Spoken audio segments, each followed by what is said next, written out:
नमस्ते।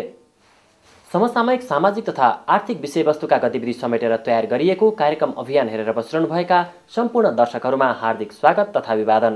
दर्शकहरू, यो कार्यक्रम हरेक शनिबार बेलुका 6:30 बजेदेखि 7 बजेसम्म र आइतबार दिउँसो 12 बजेदेखि 12:30 बजेसम्म प्रसारण हुन्छ। त आउनुहोस् कार्यक्रम सुरु गरौँ। कार्यक्रममा सबैभन्दा पहिला हेरौँ यो रिपोर्ट। एसएलसीमा 24 मार्क्स आउने ज्योमेट्रीहरू सल्भ गर्नु परेको छ। Statistics, pie chart, flow chart, van diagram जस्ता ब्रेनमा डिफिकल्ट हुने कुराहरू पनि हामीले ब्रेन लिपमा लेख्नु परेको छ। हामीले जसरी ब्रेनमा लेख्दै जान्छौँ त्यो स्टेप हामीलाई ब्रेनमा हेर्न अप्ठ्यारो भएको त्यस्तो कुरा पनि सामना गर्नु परेको छ। र साइन्सकै कुरा गर्ने हो भने विभिन्न लेन्सहरू, मिररहरू र अन्य chemical reaction, molecular formula, structure formula, cycle जस्ता डायग्राम जस्ता विभिन्न कुराहरू पनि सामना गर्नु परेको छ। र सोसलमा भन्ने हो भने विभिन्न म्याप, आउटलाइनहरू जस्ता कुराहरू सामना गर्नु परेको छ। हाम्रो म्याथ, साइन्सको ठाउँमा अन्य उपेटी सब्जेक्ट राखिदिनु पर्ने हो। हामी म्याथ पढेर भविष्य म्याथमेटिसियन त हुन सक्दैनौँ, तर अरू छुट्टै उपेटी सब्जेक्ट राखिदिएको भए चाहिँ हामी राम्रो गर्न सक्छौँ नि। हाम्रो भविष्यमा लिने त त्यही लिटरेचर, आर्ट, अन्य एजुकेसनहरू यस्तोमा राज्यले विचार गरिदिनु पर्ने थियो। काठमाडौँको ल्याबोरेटरी स्कुलमा कक्षा 10 मा अध्ययनरत दृष्टिविहीन रोशनी अधिकारीको यो अभिव्यक्ति एउटा प्रतिनिधि भनाइ मात्रै हो। जन्मजात वा अन्य विभिन्न कारणले गर्दा दृष्टिविहीन बनेका सबैजसो बालबालिकाहरू अध्ययनका क्रममा यस्तै समस्या झेलिरहेका छन्। दृष्टिविहीन विद्यार्थीहरूका लागि तालिमप्राप्त शिक्षकको अभाव त छँदैछ, यो सँगै यथेष्ट शैक्षिक सामग्रीको पनि उपलब्धता छैन। यी विभिन्न समस्याका बावजुद खास गरी एसएलसी परीक्षामा राम्रो शैक्षिक नतिजा हासिल गरिरहेका दृष्टिविहीन विद्यार्थीहरूलाई परीक्षाको समयमा लेखन सहयोगीको समेत समस्या पर्ने गरेको छ, जसले गर्दा परीक्षाको नतिजामा समेत नकारात्मक प्रभाव पारेको छ। यही कुरालाई मध्यनजर गर्दै दृष्टिविहीन विद्यार्थीहरूले एसएलसीका समयमा विगतका वर्षमा भोगेका समस्यालाई निराकरण गर्न र सम्बन्धित निकायको ध्यानकर्षण गराउने उद्देश्यले राजधानी काठमाडौँमा एक विशेष कार्यक्रमको आयोजना गरियो। नेपाल नेत्रहीन सङ्घ र शिक्षा पत्रकार सञ्जाल नेपाल इजोनको सहकार्यमा उक्त कार्यक्रमको आयोजना गरिएको थियो। विद्यार्थीहरूले यो प्रवेशिका परीक्षामा हरेक वर्ष चाहिँ समस्या भोगिरहनु पर्ने कि खालि के भने राइटरको लागि जहिले पनि राइटर खोज्ने टेन्सन। कहिले चाहिँ नि 8 क्लासको राइटर दियो, कहिले 8 क्लासको राइटरको चाहिँ कहिले एसएलसीको के अरे उनीहरूको पनि जिल्ला स्तरीय परीक्षा हो भन्ने, अनि 7 क्लासको राइटर प्रयोग गर्नुपर्ने, अनि 9 क्लासको राइटर चाहिँ प्रयोग गर्न नपाउने। पहिले यो नियम थियो र टेन्सन थिएन, तर यो गत 2 वर्षदेखि चाहिँ यो 9 क्लासको राइटर नपाउने, 8 क्लासको राइटर प्रयोग गर्नुपर्ने भन्ने उनीहरूको जुन निर्देशिका जारी गर्यो, त्यसले गर्दा एकदमै समस्या भएर हामीले चाहिँ नि यो परीक्षा नियन्त्रण कार्यालय, पाठ्यक्रम, शिक्षा विभाग सबैलाई हामीले चाहिँ नि गत वर्षदेखि नै घचघचाउँदै आएको हौँ र पोहोर वर्ष पनि हामी गऱ्यौँ। फेरि समस्या जिउको त्यो रह्यो, यसपालि पनि समस्या त्यही होला भनेर हामीले यो कार्यक्रम चाहिँ समयमै गरेको, परीक्षाभन्दा अगाडि गरेको। विगतका वर्षको तुलनामा गत वर्ष एसएलसीमा दृष्टिविहीन विद्यार्थीहरूको उत्तीर्ण प्रतिशत घटेको छ। यसो हुनुमा लेखन सहयोगीको अभावलाई एउटा प्रमुख कारण मानिएको छ। विगतका परीक्षामा सहभागी मध्ये झन्डै 90% भन्दा बढी विद्यार्थीहरू उत्तीर्ण हुने गरेकोमा 2 वर्ष यता विद्यार्थीहरूको उत्तीर्ण प्रतिशत घट्दा यसले समग्र दृष्टिविहीन विद्यार्थीहरूको शैक्षिक विकासमा बाधा पुगेको छ। तपाईँको 110 जनाले जाँच दिए यो 2014 मा। 110 जनाले जाँच दिएको मध्येमा 29 जना फेल भयो हेर्नुहोस् नियमित परीक्षामा। पहिले तपाईँको 90% भन्दा बढी विद्यार्थी पास हुन्थे। जब यो जुन राइटरको यो जुन नयाँ नियम लागू गरे सरकारले, त्यसपछि तपाईँको चाहिँ 29 जना यसपालि फेल भयो। पोहोर तपाईँको लगभग 23.45% फेल भएको थियो भने यो वर्ष 26.36% फेल भयो हेर्नुहोस्। फेलको दर चाहिँ बढ्यो हेर्नुहोस्। परीक्षा नियन्त्रकज्यूलाई चाहिँ यो कुरा राखेका छौँ र उहाँले चाहिँ केही सुधार गर्छु भनेर प्रतिबद्धता जनाउनु भएको छ। हेरौँ, हामी आशावादी छौँ। परीक्षा नियन्त्रणको कार्यालयले यस वर्षका लागि एसएलसी परीक्षाको तालिका सार्वजनिक गरिसकेको छ। त्यसैले कार्यालयले दृष्टिविहीन विद्यार्थीहरूका सवालमा देखिएको यो समस्यालाई समाधान गर्न विशेष पहल गर्नुपर्ने सरकारवालाहरूको भनाइ थियो। अब हामीले चाहिँ तपाईको राइटरहरू खोज्नुपर्छ, अनि त्यसपछि तपाईको राइटरहरूले अलिकति राम्रोसँगले उनीहरूलाई चाहिँ तपाईको के छ भने कोअपरेसन गर्यो भने राम्रो ढङ्गले उनीहरूले पास गर्ने भए। तर यहाँ के छ समस्या भने अब त्यो राइटर राखेर विद्यार्थीलाई पास गराएर पनि भविष्यमा तपाईँको त्यसको चाहिँ उपयोगिता हो जस्तो मलाई लाग्दैन।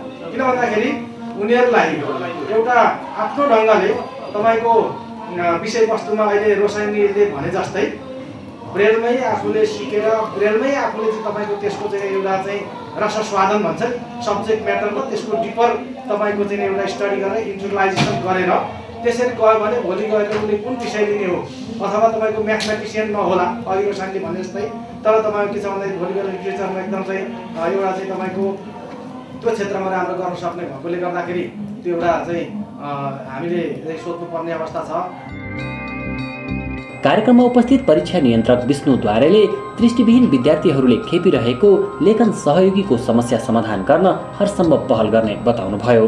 हामीले क्वेसन तयार गरेर ब्रेल लिपिमै चाहिँ नि का टिचरलाई दिएर त्यो हिसाबले चाहिँ हामी चेक गर्न पाएको भए एकदम भाइ बहिनीहरू अझै अहिले ल्याएको भन्दा धेरै माथि मार्क पनि ल्याउनु हुन्थ्यो होला र धेरै चाहिँ सबै डिस्टिङ्सन ल्याउनु हुन्थ्यो होला। त्यो स्थिति हाम्रो नेपालमा अझैसम्म छैन। हामीले टिचर पनि पाउन एकदम चाहिँ मुस्किल छ। 9 क्लासमा पढे विद्यार्थी भयो भने उनीहरूलाई चाहिँ त्यो अब ज्योमेट्रीका कुराहरू साइन्सका कुराहरू म्याथका चाहिँ त्यो छ नि अल्जेब्राका कुराहरू सबैजना हाम्रा दृष्टिहीन भाइ बहिनीहरूलाई सजिलो पनि हुन्छ र उहाँहरूले व्यक्त गरेका कुराहरू राम्ररी चाहिँ लेख्न पाउनुहुन्छ। त्यो मैले प्रयास गर्नेछु है। नेपाल नेत्रहीन सङ्घका अनुसार हाल मुलुकका 78वटा विद्यालयमा 1350 जना दृष्टिविहीन विद्यार्थीहरू अध्ययनरत छन्, जसमध्ये 100 जनाको हाराहारीमा विद्यार्थीहरू हरेक वर्षको एसएलसी परीक्षामा सहभागी हुने गरेका छन्। तर अहिलेसम्म पनि दृष्टिविहीनहरूको परीक्षा प्रणाली सम्बन्धी ऐन आउन सकेको छैन। परीक्षा निर्देशिकामा समेत यसको बारेमा स्पष्ट रूपमा उल्लेख छैन।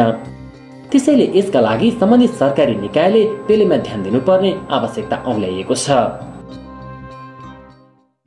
अभियानका साथमा MM tailors, Khichapokhari, New Road, Kathmandu. सिलाइको जगतमा विश्वासिलो नाम। Upakar masala tea, Bird mobile phone, fly with you, Indigo paints, Sada Vasantam. दर्शकहरू, कार्यक्रम अभियानमा पालो भएको छ अर्को रिपोर्टको।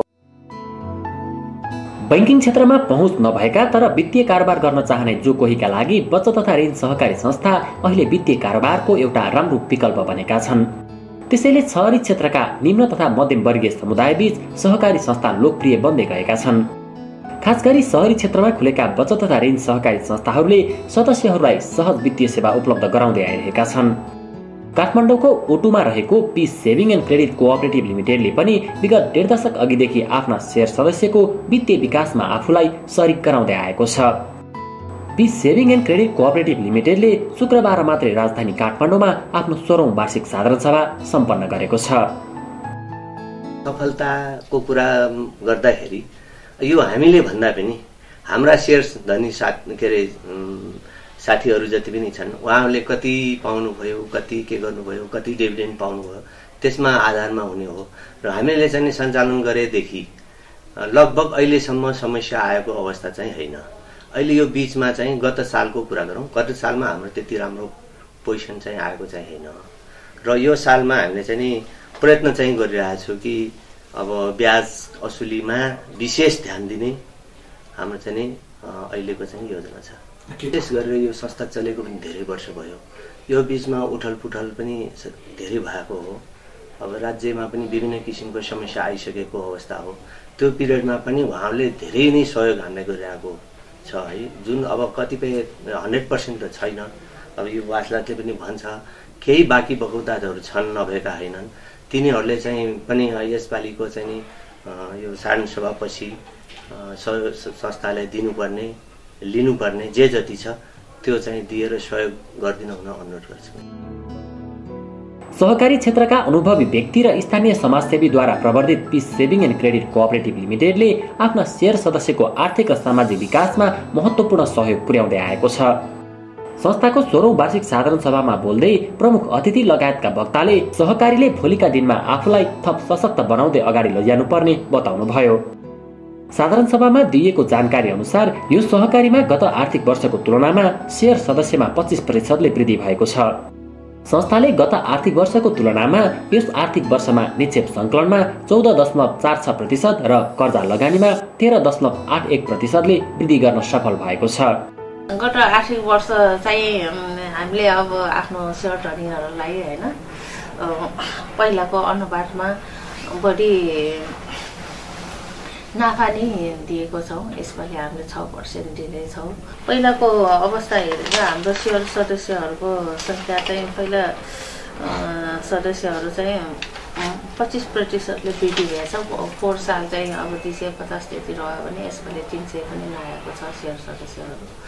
र जहाँसम्म अब हाम्रो निक्षेप चाहिँ 4 सालको अनुपातमा हाम्रो 15%ले वृद्धि भएको छ र कर्जा लगानी पनि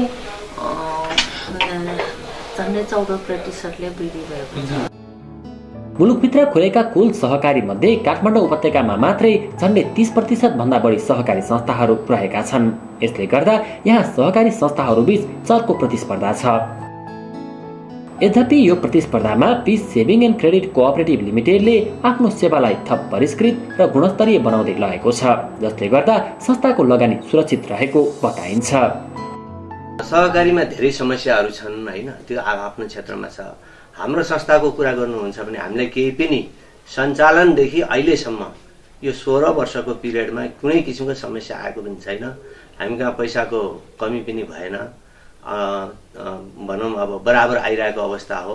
रेगुलर यो बासलातले पनि भन्छ सुरुवातदेखि अहिलेसम्मको बासलात जुन छ, जुन 11 वर्षको दौरानमा, यसले पनि प्रष्ट छ कि हामीलाई कुनै पनि समस्या छैन।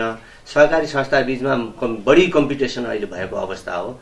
यो बढी कम्पिटिसनले के गर्छ भन्दाखेरि अब लगानी गर्ने ठाउँ छैन, लिने अब पैसा मात्रै लिएर के गर्ने, त्यो गलत मान्छेमा जान्छ। यो लगानी गलत मान्छेमा गएपछि त अलिकति संस्थाले अप्ठ्यारो पर्छ।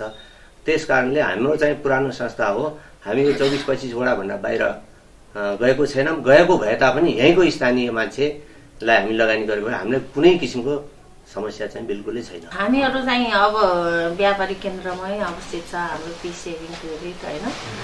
अनि अटोसटो हामी व्यापारीहरूलाई नि केन्द्रित गरेर व्यापारीहरूलाई नि धेरै जसो लगानी गरिरहेका छौँ। हामीले अब विगतमा चाहिँ अलि ठुल्ठुलो व्यापारीहरूलाई पनि लगानी गरिरहेछौँ। अहिले हामीले चाहिँ ठुलो कर्जा मतलब ठुलो रकमको कर्जा लगानी गर्नुभन्दा धेरै व्यापारीहरूले या धेरै सेयर सदस्यहरूले बढी लाभ उठाओस् भन्ने हेतुले सानो रकमको लगानी गर्ने चाहिँ हामीले त्यस्तो उद्देश्य लिएका छौँ। कार्यक्रम अभियानमा एकैछिन व्यापारिक विश्रामपछि थप सामग्री लिएर आउने नै छौँ। कार्यक्रम हेर्दै गर्नुहोला।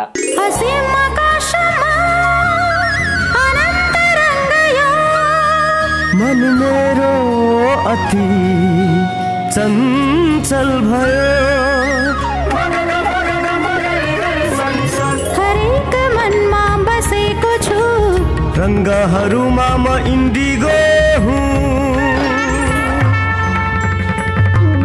इन्डिगो पेन्ट्स सदा बसन्तम। यो हो विकासको फ्यामिली। कम्प्युटर त छ तर इन्टरनेट एकदमै स्लो, वहाँ पनि उस्तै स्लो। यही हो यो घरको डेली रुटिन। तर यो हो दिपेशको family, World Link cable zoom family. Internet पनि फास्ट, वहाँ पनि फास्ट, यिनीहरू त झनै फास्ट। वर्ल्ड लिंकको डबल जुम अफर फेरि आयो। सिंगल प्राइसमा डेटा भोल्युम डबल र वार्षिक ग्राहकका लागि जडान शुल्क फ्री। वर्ल्ड लिंक 19 वर्षदेखि तपाईको सेवामा। A new day with freshness, a new day with happiness, a new day with personality, a new day with business, a new day with relaxation. All with Blissstone Enterprises Private Limited, Dhumbarai, Kathmandu. Your luxury, our endeavor.